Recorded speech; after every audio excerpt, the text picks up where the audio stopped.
Space is never neutral. Every corner of the world, every city, every room, there's a story about power.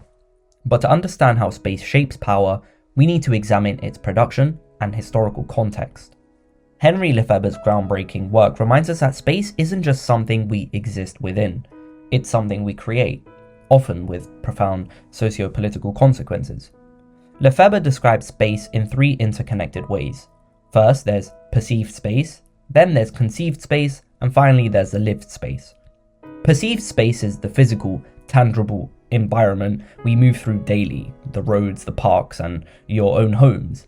Then there's the conceived space, which is the blueprints, the policies, and visions of architects and planners. These are shaped by their political agendas and their economic priorities.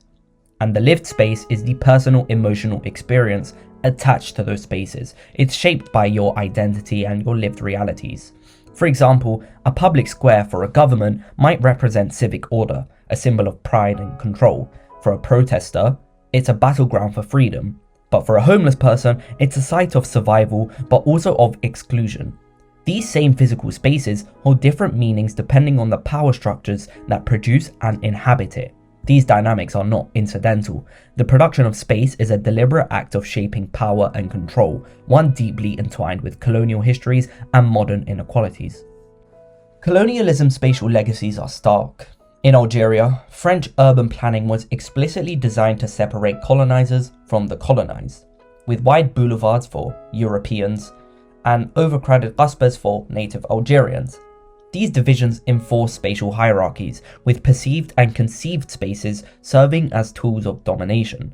Today, similar patterns persist in post-colonial cities worldwide, reflecting how space continues to serve power. So the question emerges, who is space really for? Lefebvre's triad helps us understand the layers of this question, but Doreen Massey adds another critical dimension by emphasizing space as dynamic, a constant flow of people, goods, and ideas. Space, she argued, is not just shaped by power, it actively reinforces it.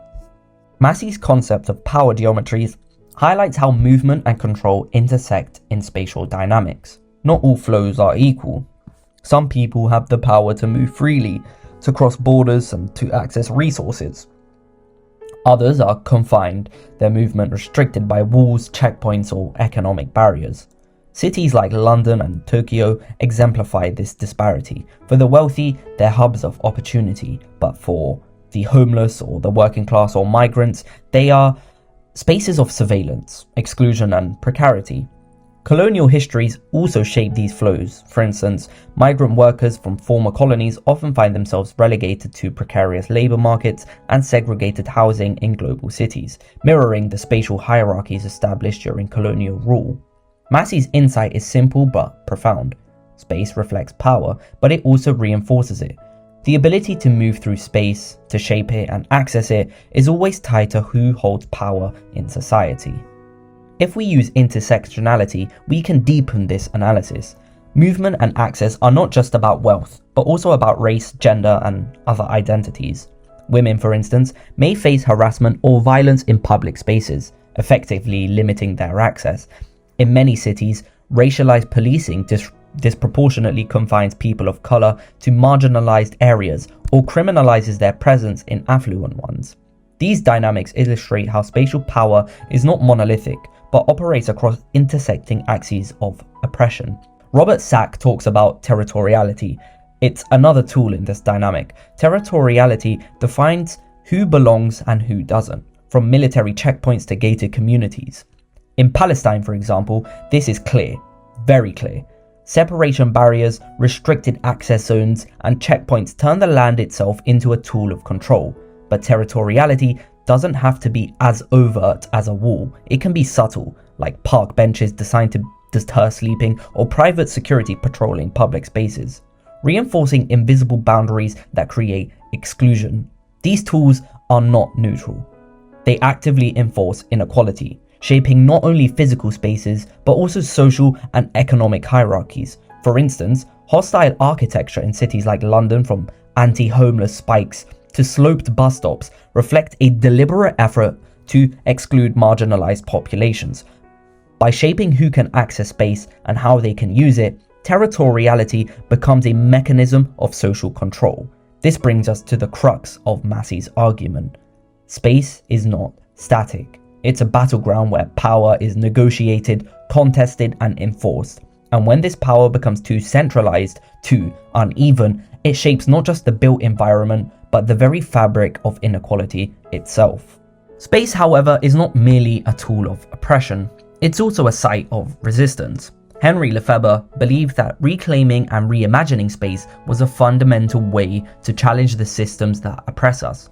This vision is echoed similarly in David Harvey's concept of the right to the city, which asks not only who has access to urban spaces, but also who has the agency to shape their meaning and function.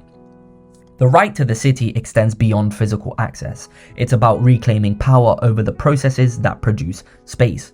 Consider the Occupy Wall Street movement, where public parks became spaces of protest and defiance against economic inequality.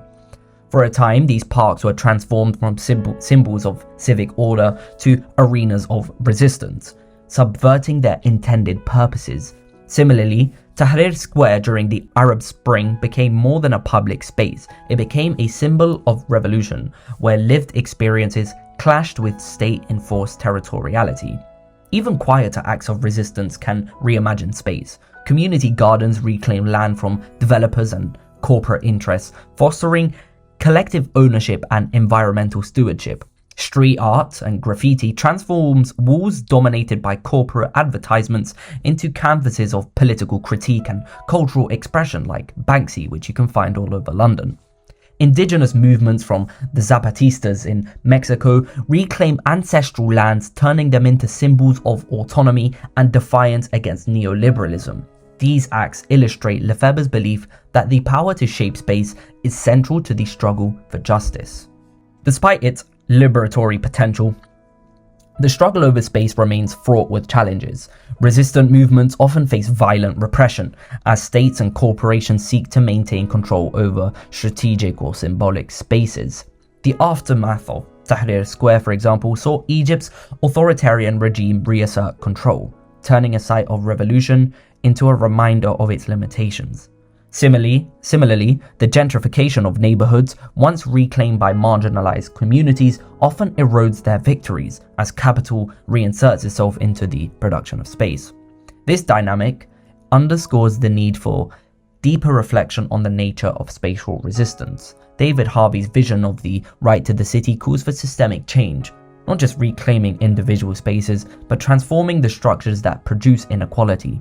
This involves rethinking urban planning, housing policies, and economic systems to prioritize collective well-being over profit. At the same time, though, Massey's emphasis on the dynamism of space reminds us that resistance is never static. It requires adaptability, creativity, and recognition of intersecting struggles.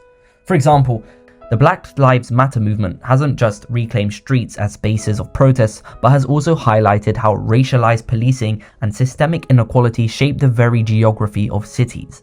Similarly, feminist urban planning initiatives have begun to reimagine public spaces to be more inclusive and accessible, challenging patriarchal norms embedded in urban design. Ultimately, the question of space forces us to confront deeper issues about power, inequality, and resistance. What kind of spaces do we want to inhabit? Who gets to decide their purpose, their design, and their accessibility? These questions are not abstract. They shape the way we live, dream, and resist. Space is never just a container, it's a product and a producer of power. Reclaiming space isn't just an act of defiance, it's an act of imagining a better world, whether through protest, community action, or systemic transformation. The fight for space is the fight for justice, autonomy, and dignity. And in this struggle, Lefebvre's triad, Massey's power geometries, and Harvey's right to the city serve as essential tools for understanding and challenging spatial inequality. But they also remind us that resistance is ongoing. As long as space remains a site of power, it will also remain a site of hope, a place where new possibilities can be imagined and fought for.